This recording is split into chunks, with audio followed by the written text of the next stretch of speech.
We've upgraded today to a first alert weather alert day because we just have so many different impacts to expect today, and some of them are on the higher end, like the wind. We're going to have high wind today with gusts up to 60 miles per hour, and there are two chances of strong severe thunderstorms. The first one this morning with this cluster that's south and east of Emporia moving toward Kansas City into central Missouri. We're going to monitor that for the potential of strong wind and hail, especially when it crosses I-70 into northern Missouri.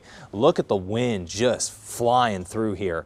Gusts of 31 miles per hour, but that will intensify into the afternoon and the evening. That's when we're expecting the strongest winds today out of the southwest here in Kansas City, between 25 and 30 miles per hour into this afternoon through about 7 o'clock this evening, where gusts could be up to 60 miles per hour. And then that wind by 8 o'clock will start to slowly decrease.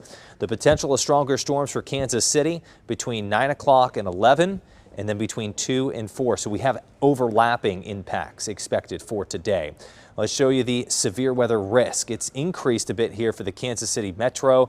The most likely area for higher end severe weather still will remain from Trenton, Chillicothe into northeastern Missouri. Think Kirksville, and then over to St. Louis as well.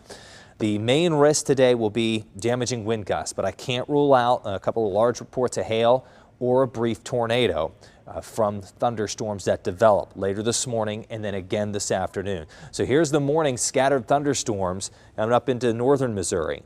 And then the second round with a cold front, there doesn't look to be as many here until you get east of 65 Highway into northeastern Missouri.